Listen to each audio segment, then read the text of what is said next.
The spoiled daughter of the CEO felt powerful, humiliating a simple-looking foreigner who was lost in the company's corridors. In front of everyone, she mocked, "Your accent is ridiculous. Go back to your country." She only stopped when she heard her father's desperate cry, who appeared running. "Stop now! You are humiliating our new majority partner." The girl's face turned white.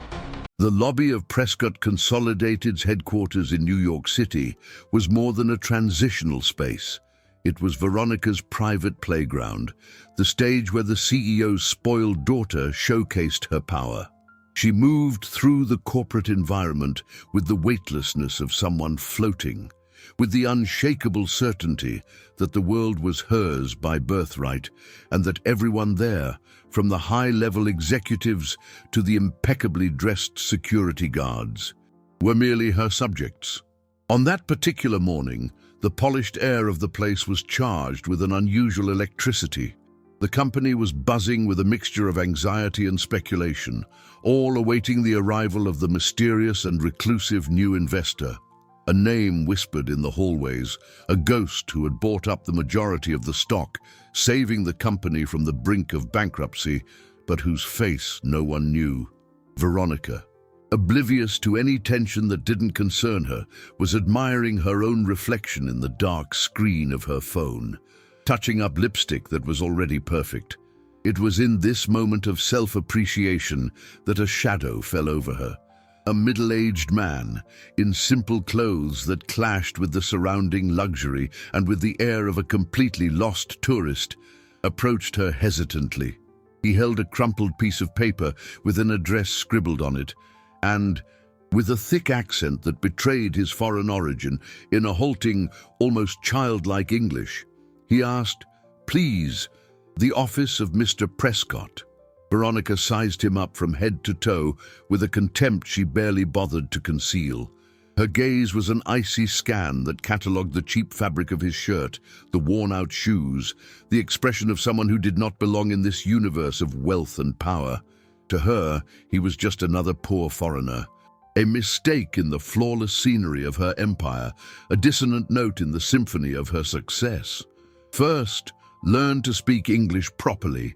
That accent is pathetic," she snarled, her voice loud and sharp, designed to attract the attention she so adored. The employees around them paused, pretending to work while their ears turned toward the spectacle. "And second, this is a serious corporation, not a welcome center for lost tourists. If you're looking for a handout, the street is right out there. Go back to your country," she concluded, reveling in the public humiliation she was inflicting. She treated him like trash, an insect to be crushed. She gestured for the security guards to approach, enjoying the audience that was forming, every gaze upon her inflating her ego. The man, however, did not react. There was no shame, anger, or plea on his face.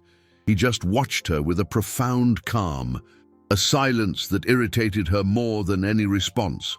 It was at that exact moment that the main elevator doors opened, and her father, Arthur, the CEO, emerged.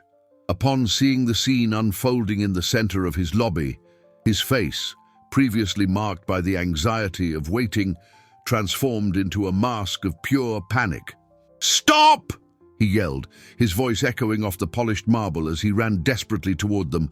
"Veronica, for God's sake, stop it now!" She turned, genuinely surprised by her father's unhinged reaction. "Dad, I'm just getting rid of this." But Arthur didn't let her finish. "You're not getting rid of anyone," he interrupted, sweat beginning to bead on his forehead. He turned to the foreigner, bowing in a gesture of desperation that shocked everyone. "Mr. Ivanov, I beg your pardon. A million pardons. My daughter, she didn't know." Veronica felt the marble floor disappear from under her feet. Ivanov, the surname of the Russian mega-investor, the reclusive figure no one knew, but who now owned the fate of their entire fortune. Arthur turned to his daughter, his eyes bloodshot with a fury born of fear. "You idiot! You're humiliating our new majority shareholder." Mr. Ivanov merely raised a hand, a simple gesture that silenced Arthur instantly. He then looked directly at Veronica, and the air of a lost tourist was replaced by an authority as cold as a Siberian winter. In perfect, unaccented English, he said, "I like to visit my investments unannounced, to see the true company culture." He paused, his gaze sweeping over the shocked faces around them. "And I have a culture where arrogance is valued more than respect." He then addressed Arthur, his voice low but carrying a final weight. "The first decision of the new majority shareholder is effective immediately. Your daughter is out, and you, Arthur, are on probation. You'd better pray the rest of your company has more character than the heiress you've raised." With that, he turned and walked toward the executive offices, leaving behind a stunned silence, public shame, and the complete ruin of Veronica, who, in a single act of cruelty, had been exiled from her own empire. The silence that followed Mr. Ivanov's departure was heavier and more deafening than any scream. Veronica remained motionless, a porcelain statue in the center of the vast marble lobby, as the echo of his words, "Your daughter is out," ricocheted in her mind.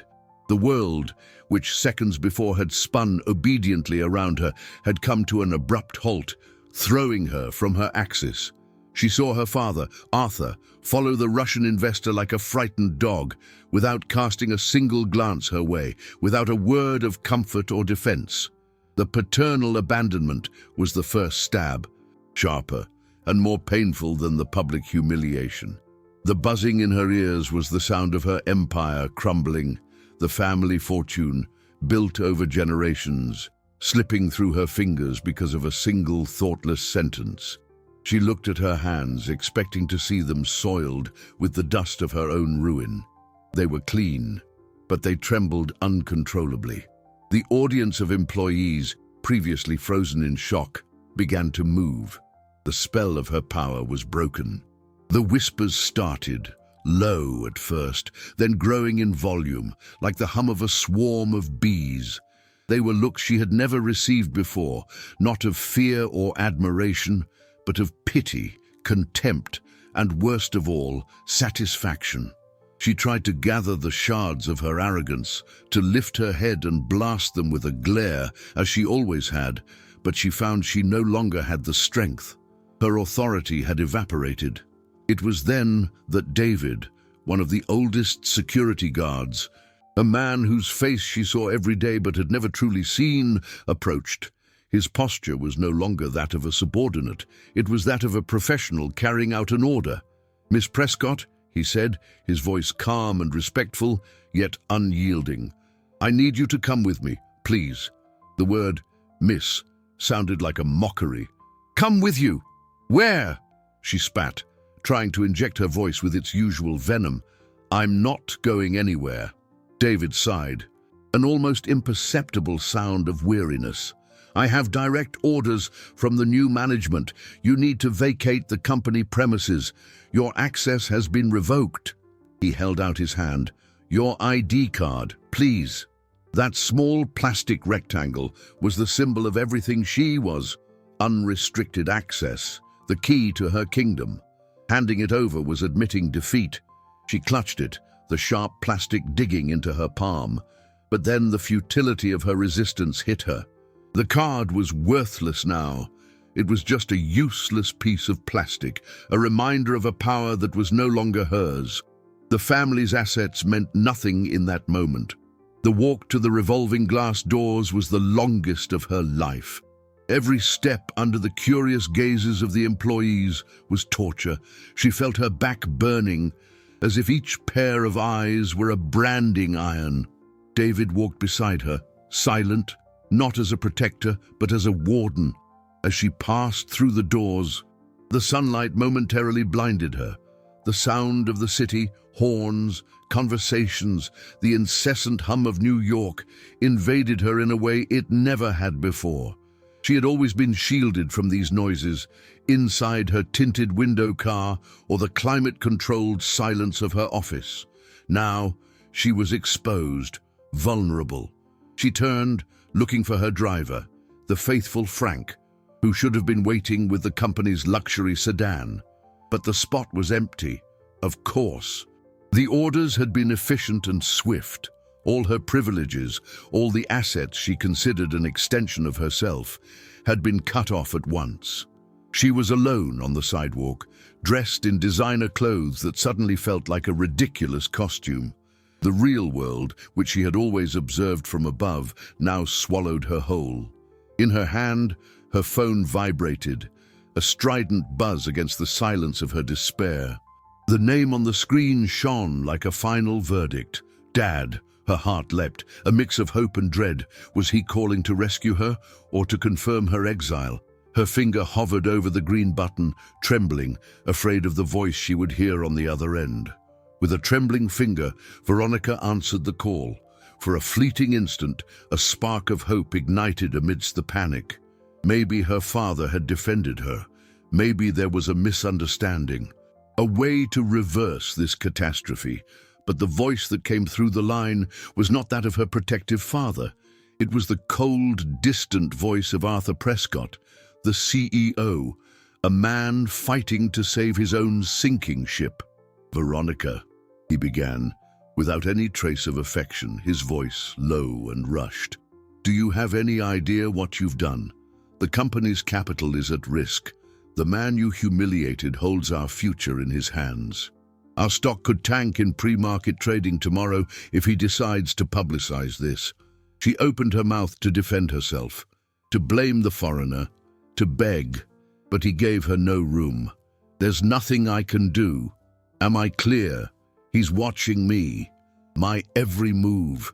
To save what's left of our assets, I need to cut all ties with you, at least for now." The words were knives of ice. "Cut ties," she whispered, her voice choked. "Dad, I have nowhere to go." His response was the final sentence. "Your credit cards have been cancelled. The driver has been dismissed. Your apartment is company property, so you can't go back there. Consider yourself on your own. Don't call me. I will contact you when and if it's safe." And then silence. The call ended. The phone slipped from her trembling hand, hitting the sidewalk with a dull thud. The sound brought her back to brutal reality. She was alone. More than alone, she was an outcast. The second and most profound betrayal of the day left her hollow, a cold emptiness spreading through her chest. The father who had given her everything, who had fed her arrogance with an endless supply of money and privilege, now discarded her like a toxic liability on his balance sheet. She was just a negative number in his business column. Driven by a primal instinct to escape, she tried to do what she always did: call a car on an app. She opened the app, typed in the address of a luxury hotel, a familiar refuge. But when she confirmed the ride, a merciless red message flashed on the screen. Payment declined. She tried another card, and another. The same message. The digital world, an extension of her will, had also closed its doors to her. The panic began to morph into a cold terror. She looked around at the people passing by, living their normal lives, completely oblivious to her drama. For the first time, she was invisible, just another face in the crowd. Not knowing what to do, she started to walk. Her designer heels, designed to go from the car to the carpet, protested against the rough concrete of the sidewalk. Each step was a small punishment.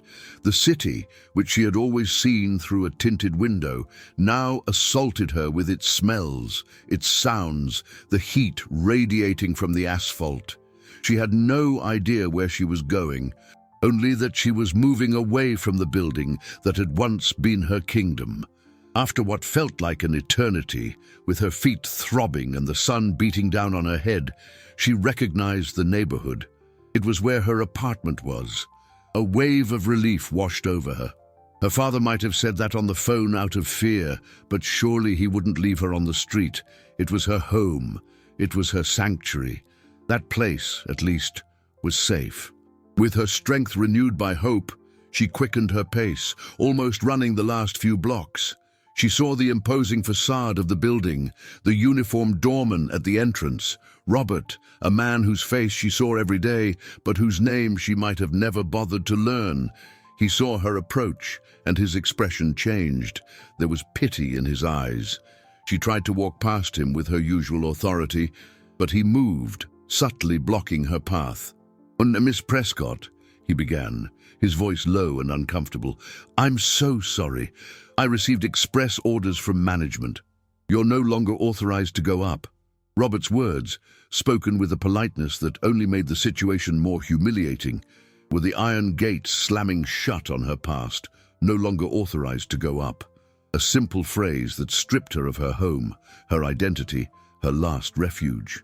She looked at the doorman's face, a man she had barely noticed for years, and saw in him a mirror of her new condition. He had a place to be, a purpose, while she had nothing. Shame consumed her. She didn't argue, didn't plead. She simply turned and walked away, feeling Robert's eyes on her back, a mixture of pity and duty fulfilled. Every step away from the building was a step into an unknown desert. The sun began to set on the horizon, painting the New York sky with hues of orange and purple, a cruel beauty that contrasted with the darkness settling in her soul. For the first time in her life, the prospect of night didn't bring the promise of parties and expensive dinners, but a primal, chilling fear. Where would she sleep? What would she eat?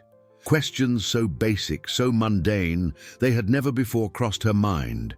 She found an empty bench in a small park and collapsed onto it, the physical and emotional exhaustion finally overcoming her.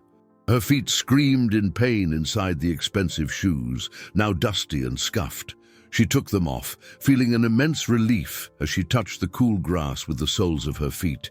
It was such a simple, human gesture, and yet so foreign to her. Sitting there, barefoot in a public park, she was the image of everything she had always despised. The cash flow that had always been infinite, the inheritance she considered guaranteed, all the assets that made up her vast net worth. It had all been reduced to nothing. Desperation led her to do something her pride would normally never allow: seek help. She took out her phone, the battery dangerously low, and dialed the number of Patricia, her best friend, her partner in shopping, travel, and parties. Patricia's voice sounded cheerful on the other end, but the cheerfulness vanished as Veronica, her voice choked, tried to explain what had happened. That's insane," Patricia exclaimed, but there was a calculated tone to her surprise. "I heard some rumors. Wall Street is a small town. Everyone's talking about this Ivanov guy." Veronica swallowed hard, the humiliation burning her throat. "Patty, I need help. My dad. He's cut me off from everything. I have nowhere to go. Not a single cent." There was a pause on the other end of the line, a pause that stretched for an eternity. The silence was filled with calculations, with risk assessments. "Friend, I'm so sorry. Really," Patricia said, her voice now slippery as silk. "But you understand. My father has business deals, major investments. Getting involved with you right now, with this situation with the new owner of Prescott Consolidated, it would be a risk to our capital. You know how Dad is with his investments. I can't offer you my place." The excuse was so cold, so corporate it hurt more than a direct insult. She was no longer a friend. She was a bad investment. "I understand," Veronica lied, her voice a thread. She hung up before Patricia could offer any more empty sympathy. The phone battery died at that exact moment, the screen going dark and sealing her isolation. The last link to her old world had been severed. The tears she had held back all day finally came, silent and bitter, streaming down her face as the city lit up around her. She was completely alone. It was then that a shadow fell over her. She looked up, expecting a homeless person or a mugger, and saw a woman with graying hair and simple clothes, holding a bag of bread. The woman was looking at her with kind eyes and an expression of recognition. "Child, are you all right?" The woman's question, "Child, are you all right?" hung in the night air like an anomaly. Veronica recoiled instinctively, her wounded pride bristling like a cornered animal. She wiped the tears away with the back of her hand, a harsh, childish gesture, trying to reassemble the mask of superiority that had shattered on the ground. "Who are you? What do you want?" Her voice came out weaker and more tremulous than she intended. The woman wasn't offended. There was a serenity in her wrinkled face, a wisdom in her eyes that was unshaken by hostility. She gave a small smile, a gesture not of pity, but of genuine compassion. "My name is Alice, and I don't want anything, dear. I just saw you here, all alone, and my mother's heart went out to you." The term mother struck her. Veronica had never really had one. Her own mother had passed away when she was very young, leaving her in the care of a father who molded her in wealth, but not in affection. Alice looked at Veronica's bare feet on the damp grass. "You'll get sick like that. Where's your family?" The simple question disarmed the rest of her defenses. "I don't have a family," she whispered, the truth of those words hitting her with full force. "Nonsense! Everyone has someone," Alice said with a quiet certainty. "I know who you are. I used to work in the break room at Prescott Consolidated. I served your father his coffee for almost 15 years. The revelation fell on Veronica like a bucket of ice water. 15 years. This woman, whose face she couldn't recall, had seen her grow up, had watched her during her days of boundless arrogance, serving her silently while she treated the world as her property. A wave of shame burned through her. This woman had seen her in her days of empty glory, and now she was witnessing her in her absolute disgrace. Veronica's instinct screamed at her to run, to flee from that gaze that saw through all her layers of luxury, now stripped away. But where to? There was nowhere to go. Her feet hurt too much to take another aimless step. Alice seemed to read her thoughts. "I won't ask what happened. It's not my business, but what I do know is that the night is no place for a young woman to be alone.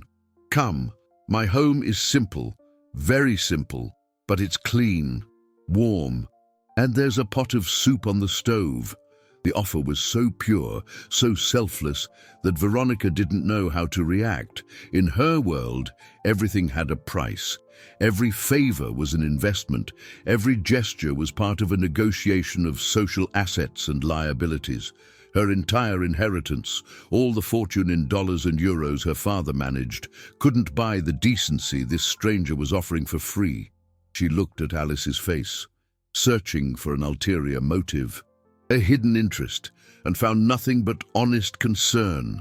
Hunger twisted her stomach, and the night's chill began to seep into her bones. Defeated, she just nodded, unable to form a word. Alice helped her up and into her torturous shoes. "Come on, it's not far. We can catch a bus on the corner." The word bus was from a foreign language to Veronica. The short journey was a series of shocks.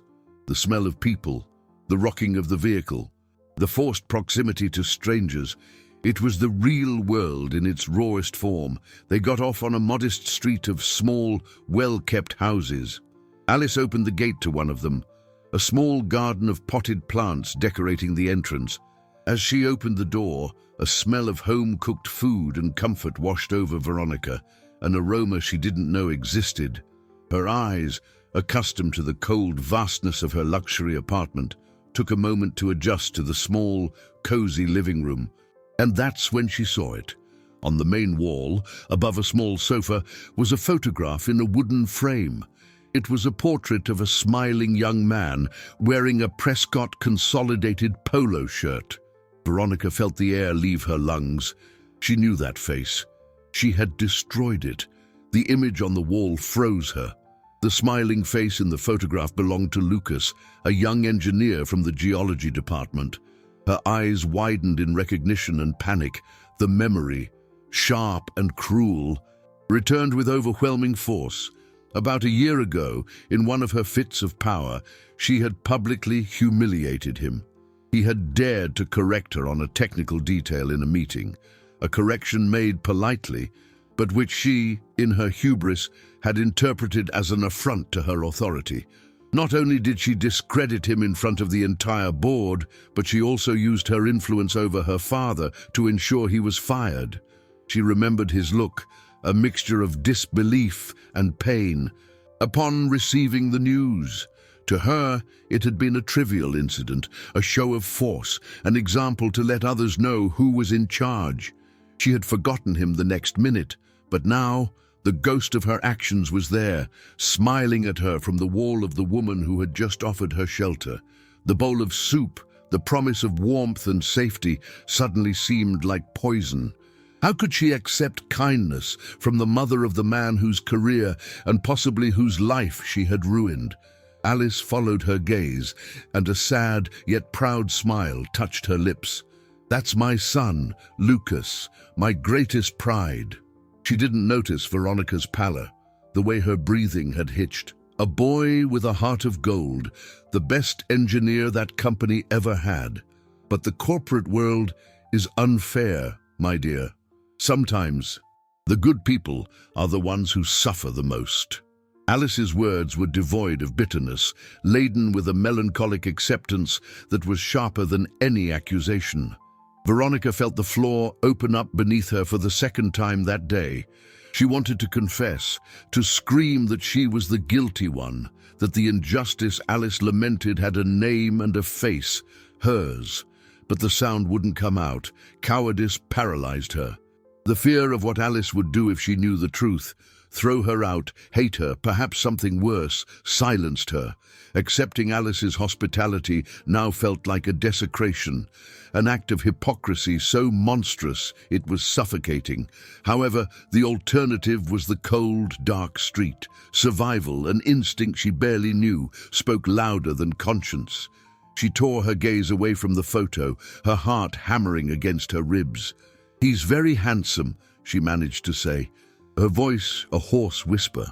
Alice led her to the small kitchen, where a pot of vegetable soup was simmering on the stove. The place was impeccably clean and organized. As Alice filled a bowl, she talked about Lucas.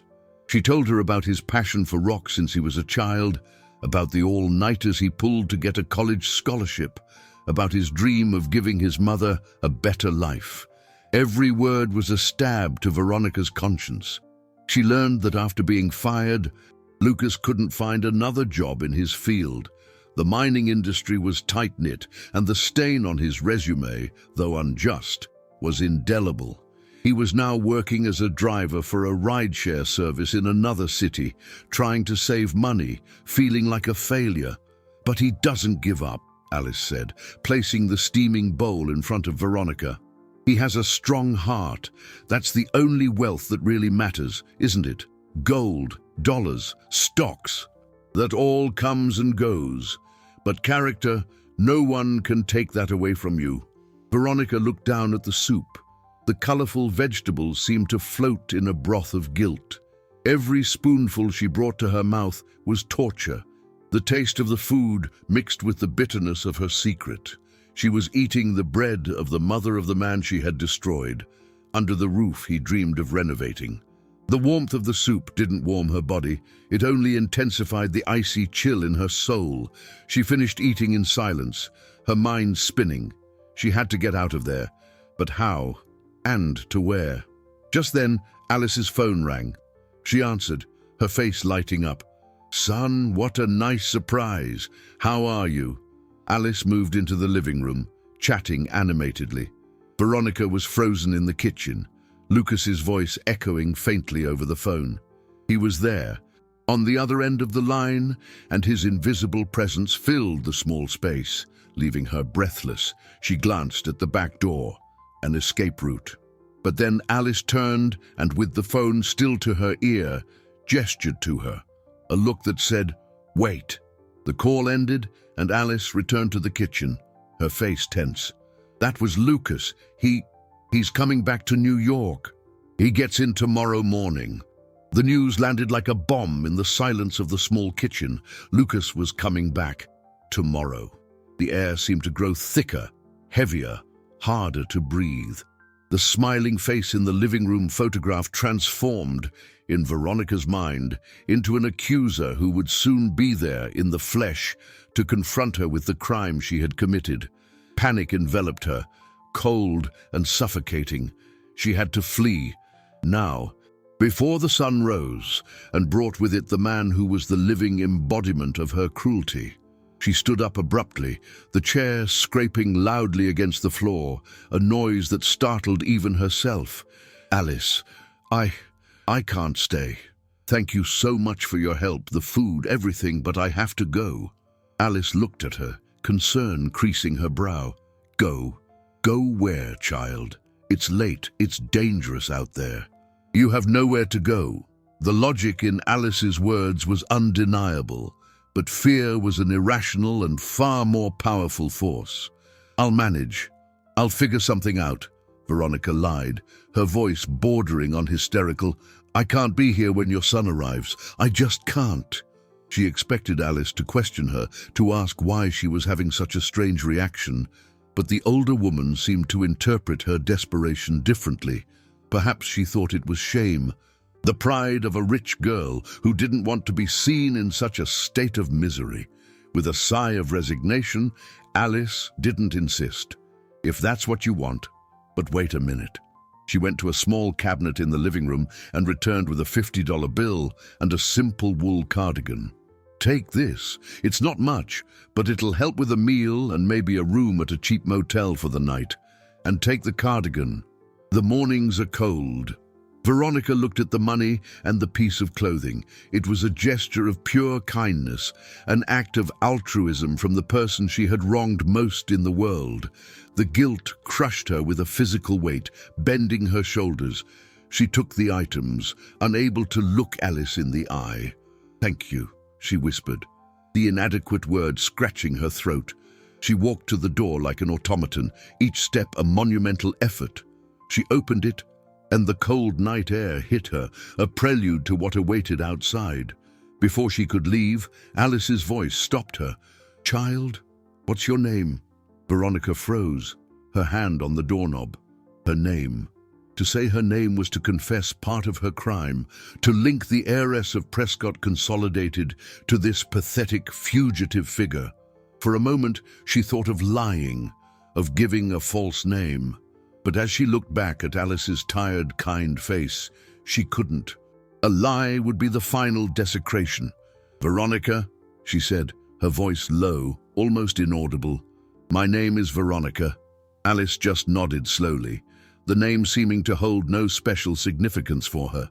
Veronica's relief was immediate, but short-lived. She stepped out into the darkness, closing the door of the small house behind her, leaving the only refuge she had found. The street was deserted and silent. She put on the wool cardigan, which smelled of fabric softener and a simple life she had never known. She clutched the $50 bill in her hand as if it were a talisman. Money, once an abstract concept of digits in a bank account, was now concrete, finite, and desperately insufficient. She began to walk aimlessly, the sound of her own footsteps echoing in the quiet night. The adrenaline of the escape began to give way to a profound exhaustion. Where was a motel? How did one pay for a room? Questions she had never needed to ask. After wandering through unfamiliar streets, she saw brighter lights and the outline of a building that looked familiar. She quickened her pace, and as she got closer, the recognition hit her like a punch. It was the building of an old investment fund where her father used to have meetings, an upscale, corporate area completely deserted at this hour. She sat on the cold marble steps of the entrance, exhausted. Alice's cardigan wasn't enough to block the chill coming from the ground. It was then that she heard footsteps approaching. She lifted her head, her heart racing, and saw a tall figure emerging from the darkness. The man stopped a few feet from her, his face partially illuminated by a streetlight. "Miss Prescott." The voice was calm, but laden with an unmistakable authority. The air fled her lungs. It was Mr. Ivanov's driver. The recognition was instant. It was the same man who had accompanied Mr. Ivanov that fateful morning. a discreet and imposing figure who now seemed like a ghost emerging from the shadows of the night. Veronica shrank back on the steps, her instinct screaming at her to run, but exhaustion and shock kept her pinned to the cold marble. How had he found her? The city was immense. The idea of being watched, of having her movements tracked, sent a shiver down her spine that had nothing to do with the early morning temperature. The man, whose name she didn't know, approached with measured steps, showing no threat, which was somehow even more intimidating. He stood before her, his height casting a shadow that completely enveloped her. "Mr. Ivanov requests your presence," he said, his voice a neutral, professional baritone. It wasn't an invitation, it was a summons. The mention of the Russian investor's name made Veronica's stomach churn. What could he possibly want with her now? Hadn't he destroyed her enough? Hadn't he already stripped her of her name, her fortune, her future? "I'm not going anywhere with you," she retorted, her voice trying to sound defiant but coming out weak and trembling. The man didn't move. "Mr. Ivanov anticipated you might hesitate. He instructed me to give you this." He held out a hand, offering her a tablet. Veronica eyed it suspiciously, but curiosity, or perhaps desperation, made her take it. The screen lit up, showing a financial news feed. The main headline made her blood run cold. "Prescott consolidated under investigation. Internal sources point to years of mismanagement and possible tax fraud. Under CEO Arthur Prescott."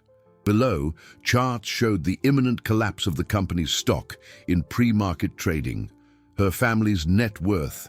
Her grandfather's legacy was turning to digital dust before her eyes. The driver spoke, his calm voice explaining the inexplicable. "Mr. Ivanov has spent the last 12 hours with a team of forensic auditors. What he found was substantial. Your father is in a very delicate situation. The only thing preventing Mr. Ivanov from turning the entire dossier over to the authorities right now is this conversation with you." The revelation hit her with the force of a wave. It wasn't just about her. The humiliation she had caused that morning had been the trigger that led Ivanov to dig deep. And in digging, he had found the demons her father had kept buried for years. Her ruin was merely the prologue. The real catastrophe was about to engulf her father as well. And in some perverse way, the key to his salvation or condemnation was in her hands. The blackmail was clear, brutal, and efficient. She had no choice. Filial loyalty, even to a father who had abandoned her, was a deeper instinct than pride or fear. She stood up, her legs shaky, and handed back the tablet. "Where is he?" The man didn't answer, merely gesturing toward a dark, luxurious sedan parked across the street, previously invisible. The drive was silent. Veronica stared out the window at the sleeping city, feeling like a prisoner being taken to her judgment. The car didn't head to a hotel or an office building. It entered a high-end residential neighborhood and stopped in front of a modern, imposing mansion surrounded by a high wall. The driver led her through a meticulously manicured garden to a glass door, which opened into a spacious, minimalist living room. And there he was, Mr. Ivanov. He was no longer wearing the simple clothes of a lost tourist. He wore a dark, impeccably tailored suit and was seated in a leather armchair, studying a large chessboard. He didn't look at her as she entered. His eyes were fixed on the ivory pieces. "Sit down, Miss Prescott," he said, his calm voice echoing in the silent room. "We have much to discuss about your family's future, and more importantly, about yours." He finally lifted his eyes from the board, and his gaze was as cold and calculating as that of a grandmaster about to announce checkmate. Veronica perched on the edge of an armchair that probably cost more than her former best friend's car, feeling the cool leather through the thin fabric of her clothes. The silence in the room was absolute, broken only by the nearly imperceptible sound of a chess piece being moved on the board. Ivanov didn't rush her, letting the magnitude of the situation and the environment crush her slowly. He was in complete control, not just of his business and her father's fate, but of the very atmosphere in that room. "You know, Miss Prescott," he began, his voice calm, almost meditative as he studied the board, "I built my fortune from nothing. I was born in a small industrial town where the only asset my family owned was their dignity. I watched my father, a good and honest man, be humiliated by men like yours, men who confuse wealth with worth, who believe money gives them the right to treat others like disposable pieces in their private game." He paused, finally fixing his gaze on her, and for the first time, Veronica saw something beyond the coldness, a memory of old pain, a flame of controlled fury deep in his eyes. "The scene I witnessed today in your company's lobby was not just an insult to me, it was an insult to my father's memory. It was the embodiment of the arrogance I have sworn to fight." He leaned back in the chair, his fingertips steepled. "Your father, Arthur, is a weak player. He expanded the business recklessly, inflating the company's asset value with questionable accounting tricks and hiding liabilities in shell corporations. The true net worth of Prescott Consolidated is a fraction of what he publicly claims.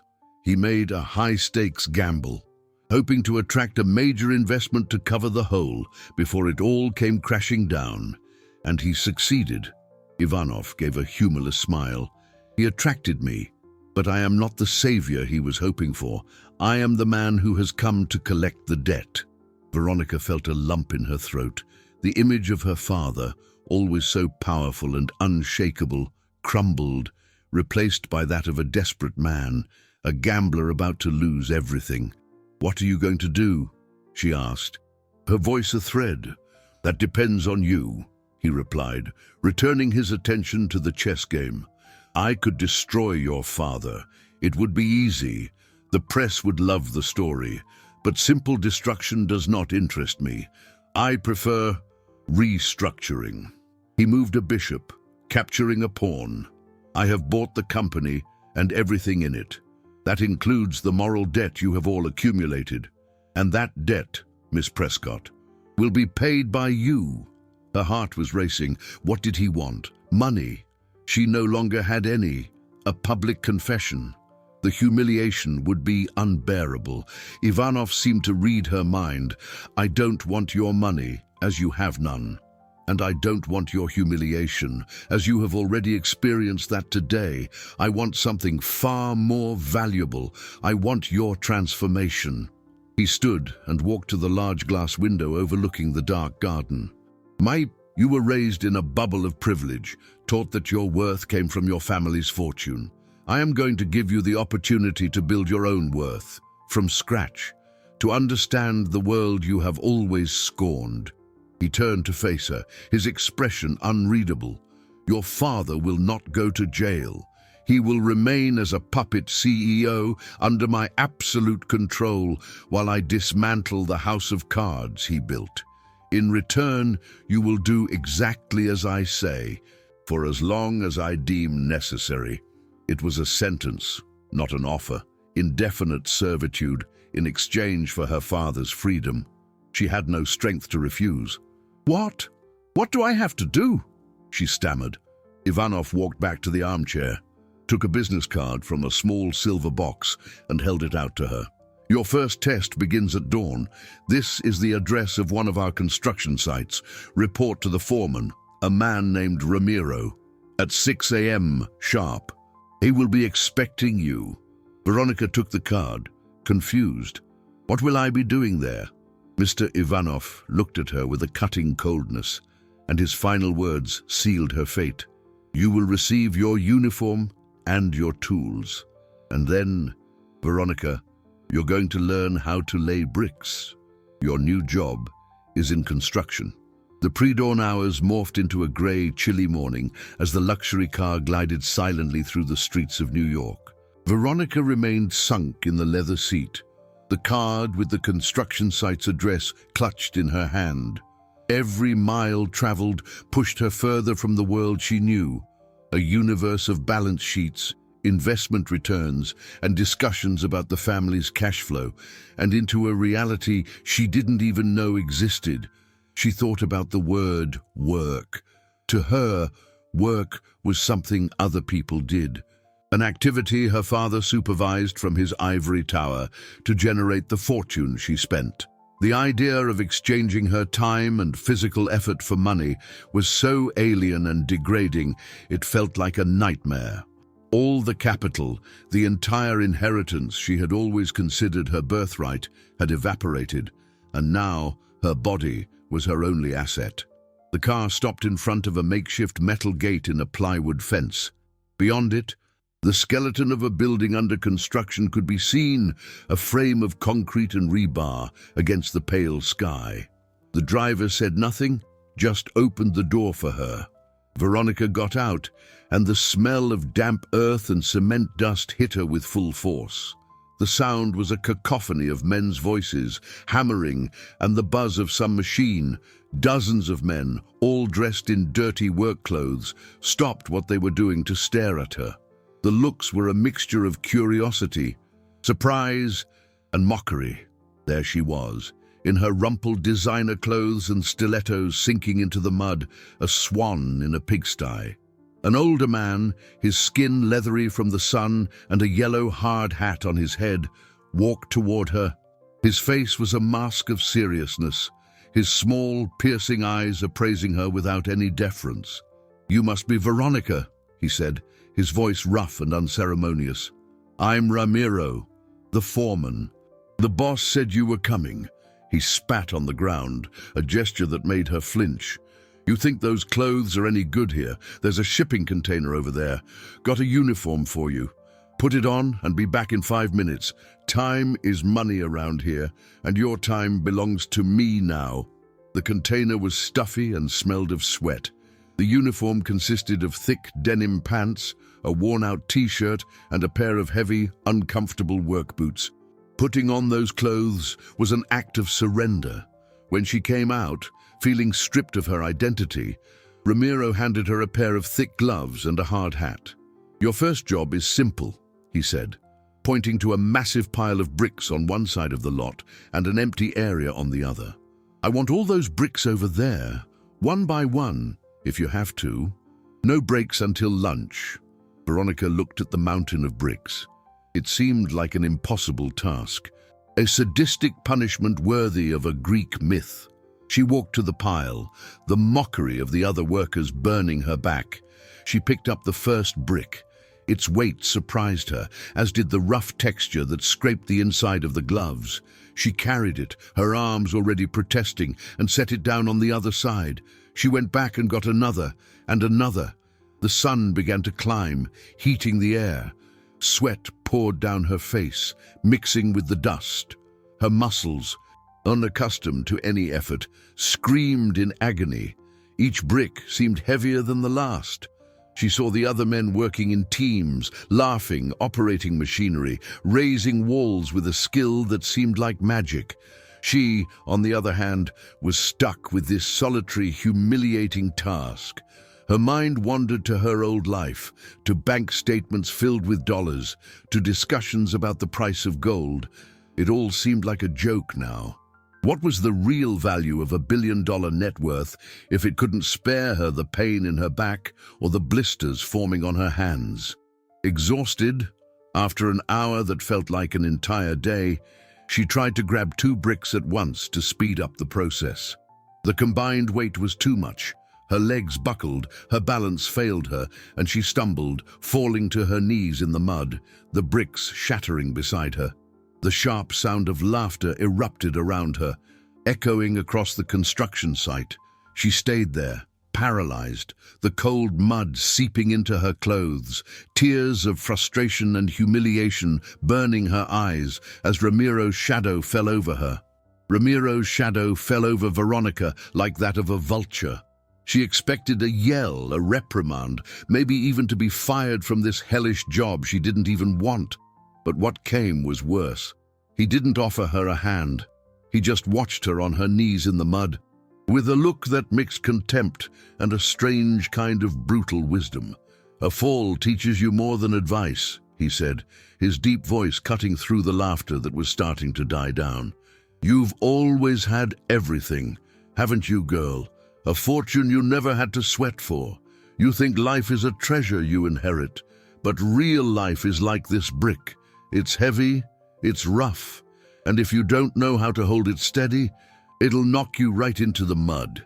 He turned to the others. "Get back to work. The show's over." His words, spoken for all to hear, were the final nail in the coffin of her humiliation. With an effort that took every ounce of her remaining strength, Veronica pushed herself up. She was covered in mud, her hair stuck to her face, her dignity in tatters. The laughter of the others was like salt in the open wound of her pride.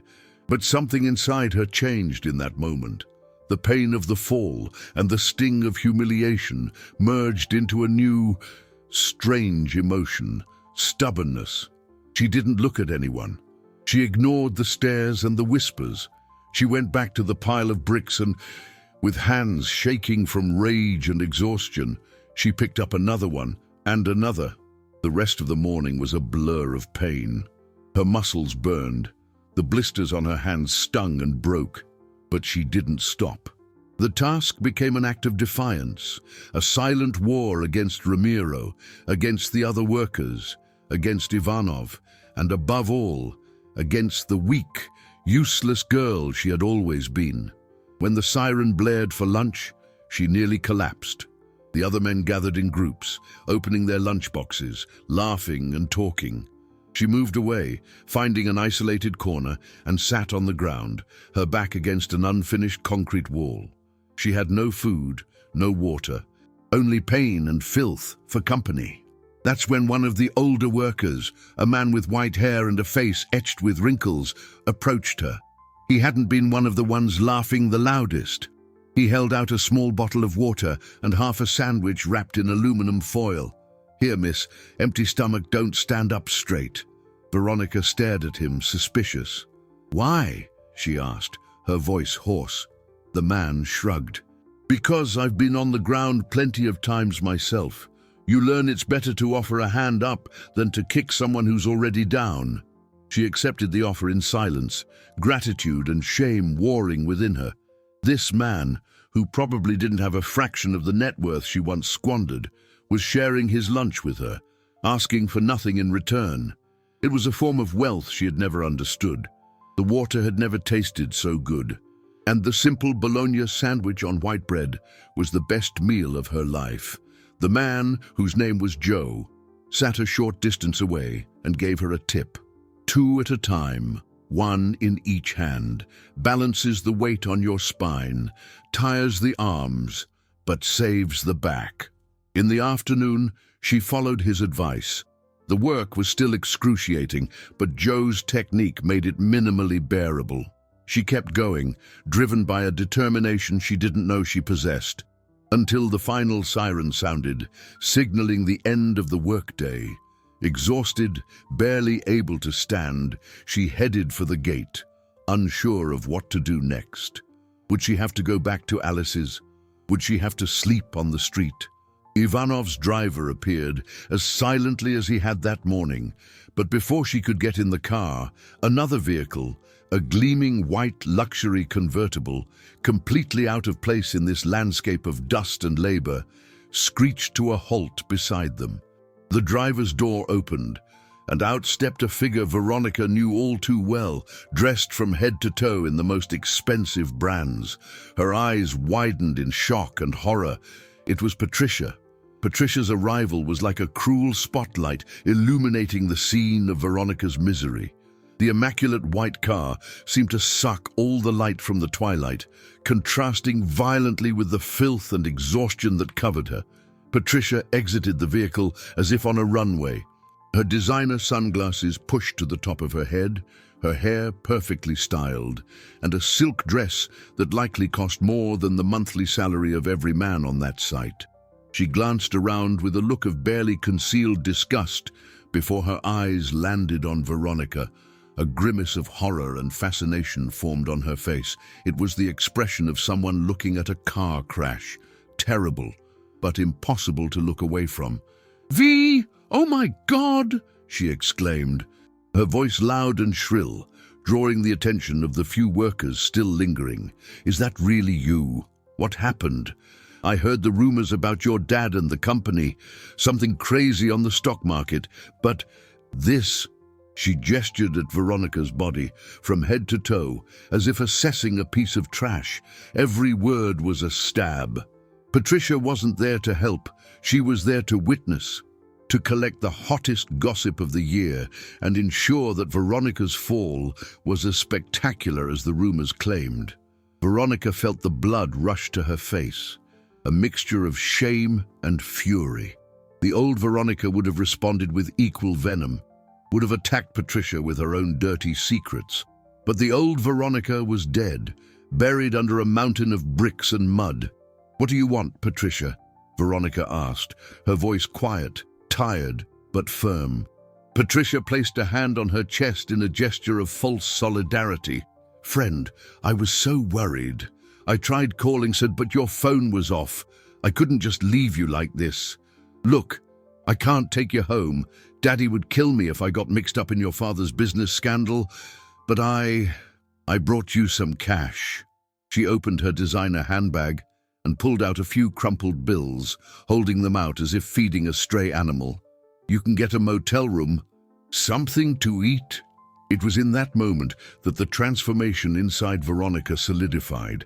She looked at the bills in Patricia's hand, money, the solution to all problems in her old world, and felt nothing. No temptation, no relief. She looked at her own hands, filthy and blistered. These hands hurt, but they had worked.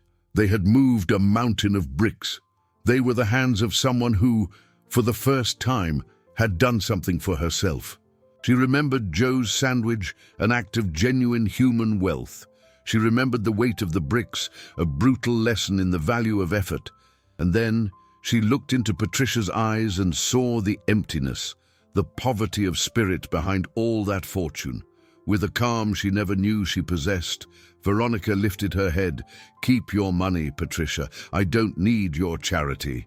The surprise on Patricia's face was genuine. "What? V, don't be proud. You have nothing." "No, Patricia, you're wrong," Veronica replied, and a small smile, the first true smile in days, touched her lips. "I have a job." She turned, leaving Patricia speechless with the bills in her hand, and walked toward the dark car waiting for her. Ivanov's driver, who had watched the entire scene in silence, opened the door for her. And for the first time, in his impassive gaze, Veronica noticed an almost imperceptible glint of respect. The interior of Ivanov's car was a cocoon of silence and leather. For the first time, it didn't feel like a prison cell, but a neutral space, a vacuum between two lives. Veronica rested her aching head against the cool glass, watching the city pass by, the blurred lights forming a river of anonymous colors. The driver didn't take her to an unknown destination, nor did he drop her on some random corner. He drove back to Ivanov's mansion, retracing the path from the previous night, but this time, Veronica didn't feel the terror of a prisoner. She felt the exhaustion of a laborer and the strange calm of someone with nothing left to lose. Ivanov was waiting for her in the same room, but he wasn't playing chess. He was standing by the window, looking out at the garden. He turned as she entered, and his gaze assessed her from head to toe, not with contempt, but with an analytical intensity. Like a scientist observing the result of a complex experiment. "My driver is a man of few words, but he is an excellent observer," Ivanov said, his voice devoid of any emotion. "He told me what happened with your friend, Patricia, the offer of money, your refusal." He paused, waiting for a reaction, but Veronica remained silent. "I could offer you a job now," he continued. "An administrative position at Prescott Consolidated, an office, a comfortable salary, a return to a civilized life, the profit without the sweat. Is that what you want?" The offer hung in the air. It was the exit door, the easy redemption. A year ago, she would have killed for this chance. Now, the idea seemed hollow, a return to the gilded cage. She thought of the bricks, the pain in her hands, Joe's sandwich. She thought of the self-respect she had felt in refusing Patricia's handout. "No," she answered, her voice clear and firm. "I don't deserve that job, and to be honest, I don't want it." A near smile, a minimal twitch at the corner of Ivanov's mouth, appeared and vanished. "Correct. You do not deserve it, but you may be starting to deserve something more." He walked to his desk. "Your sentence was not about physical labor, Veronica. It was about the destruction of ego. Arrogance is an expensive liability in business and in life.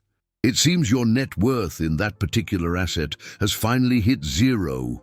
He turned to her, his expression serious. "You are free from your job at the construction site, and your father is safe, as long as he plays by my rules. Your test is over." The relief Veronica expected to feel didn't come. In its place, an even heavier weight settled in her chest. The weight of unfinished business, of a debt that couldn't be paid with bricks. "It's not over," she said, her voice low. "There's one more thing I need to do." Ivanov raised an eyebrow. "Yes," she continued, gathering her courage. "The woman, the lady who helped me that first night, her son, Lucas. I knew him. I was the one who got him fired. I need to fix it." Ivanov watched her for a long moment, and for the first time, his cold gaze held a flicker of something that resembled approval. Fixing the past is an investment with high interest, often unpayable, but it is the only one that can restore a truly bankrupt capital, one's conscience. He gestured to the driver. "Take her where she needs to go." The drive to Alice's small house was the longest of all. Every corner brought a new wave of dread and determination. It was night again. The lights in the house were on. Standing in front of the gate, she could hear the sound of a television inside. Fear paralyzed her. What if they threw her out? What if they hated her forever? But the image of Alice's gentle face and the memory of Lucas's proud smile in the photo pushed her forward. With her heart hammering in her chest, she opened the gate, walked to the door, and before she could change her mind, she knocked. Footsteps sounded inside, approaching. The door opened, and there he was, not the photo, but the man, Lucas. His eyes widened in shock and recognition, the confusion morphing into a dark expression as he saw the face of the woman who had destroyed his dream. Lucas's face was a canvas where shock, disbelief, and the bitterness of a lost year painted themselves in rapid succession. A wall of ice rose in his eyes. There on his doorstep, with tangled hair and wearing clothes that weren't hers, was the epicenter of his misfortune, the woman who, with a casual, cruel sentence, had imploded his career and his future. "You," he said, the single word loaded with the weight of 1,000 accusations. Before the venom could overflow, the figure of Alice appeared behind him, drying her hands on a dish towel. "Son, who is it?" "Oh!" Her voice died as she recognized the visitor from the other night. "Veronica." The name, spoken in front of her son, connected all the pieces in Alice's mind. Her eyes widened with painful understanding, darting from Veronica to Lucas's hardened face. Veronica didn't back down. She deserved his hatred, his anger, his contempt. She was there to receive the sentence, not to run from it. "Lucas, Alice," she began, her voice low but clear, not with the tremor of fear, but with the weight of truth. "I didn't come to ask for forgiveness, because I know I don't deserve it. I came to confess." She looked directly into Lucas's eyes, forcing herself to face the pain she had caused. "It was me. I was the woman in the meeting. It was I who, out of arrogance and a power I didn't earn, demanded that my father fire you. There was no professional reason, no failure on your part. It was pure, simple cruelty on my part. I destroyed your dream because I felt contradicted." The words came out, naked and ugly, without excuses or justifications. She didn't blame her upbringing, her wealth, or her loneliness. She owned the totality of her act. The silence that followed was profound. Lucas stared at her, the anger in his face slowly giving way to a bitter exhaustion. Alice placed a hand on her son's arm, a gesture of both restraint and love. "I lost everything," Veronica continued, her voice cracking for the first time. My money, my position, my home, and in the process, I started to find something I never had, the truth about myself. And the truth is, I was a horrible person who measured the world in figures, in assets, and didn't see people. I didn't see you, Lucas. I saw an obstacle. She took a piece of paper from her pocket. I can't give you back the year I stole from you. That liability is unpayable, but I can try to fix the future. Mr. Ivanov, the new owner of Prescott Consolidated, has given me a chance to right one wrong. This is the number for the new director of HR, your reinstatement. With a formal apology from the company, a higher salary, and the position of geology manager has already been authorized. It's yours, if you want it. It's not a favor. It's the restitution of something that was yours by right. Lucas looked at the paper, then at her, and finally at his mother. Alice had tears in her eyes, but not of sadness. They were of a complex emotion that involved pain, relief, and a spark of hope. Lucas took the paper, the gesture slow and deliberate. He didn't say thank you. He didn't say I forgive you. He just nodded once, and it was enough. Veronica felt a colossal weight lift from her shoulders. The resolution wasn't a hug, but a nod. It was real. It was a start. She turned to leave, feeling her role there was over. "Wait," said Alice's voice. "Come in and have some coffee. The night is cold." Veronica stopped, surprised. She looked at Lucas, who took a step to the side, leaving the doorway open. It wasn't an invitation to be a friend, but a gesture of humanity, an acknowledgement that the person standing there now was not the same one who had destroyed him. As she stepped into the small house, the warmth enveloped her. She realized that true wealth wasn't a fortune in dollars or a portfolio of stocks. It was the courage to face one's own mistakes and the unexpected grace of a second chance. Her path would be long, but for the first time, she was no longer lost. She was finally starting to build something of value.